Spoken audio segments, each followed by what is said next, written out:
Donald Trump has called a judge a so-called judge after the judge had put a stop to the ban nationwide. So it seems like there's this fight going on between checks and balances currently.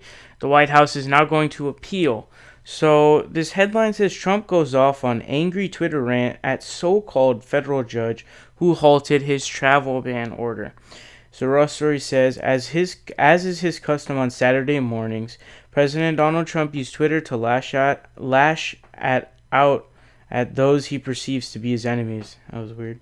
This week he attacked a United States District Court judge who issued a nationwide restraining order Friday evening, allowing travel by citizens from Muslim-majority countries into the U.S.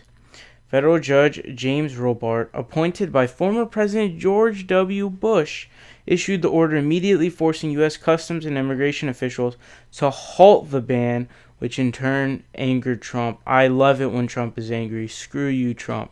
But anyways, so think about it. Keep this in mind. James Robart, he was appointed by President George W. Bush, who is hands down the worst president of the 21st century. George W. Bush, the guy who has put so many innocent civilians killed in the Middle East, someone appointed by him doesn't even agree with the travel ban. Just keep that in mind. And they say, Saturday morning, Trump tweeted, the opinion of this so-called judge, which essentially takes law enforcement away from our country, is ridiculous and will be overturned. In previous tweets, Trump defended his actions, which civil liberty groups have called unconstitutional.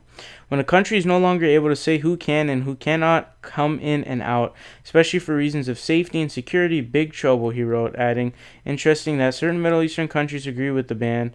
They know if certain people are allowed in, it's death and destruction. Funny that you didn't provide any names of countries who agree with it or any quotes, right? But here's the thing. If that's going to be your argument that there's no safety and security, you should have banned countries like Saudi Arabia, because they're the ones who 14 of 19 hijackers were Saudis. So that's who you should have banned. So automatically that makes your argument a contradiction, a fallacy. It's not correct. You're being disingenuous because people haven't died from those people in the States have not died from those countries that you have mentioned. And also you're turning it back to people who need help desperately, and you are further arming ISIL to get stronger. So Donald Trump, you are an idiot.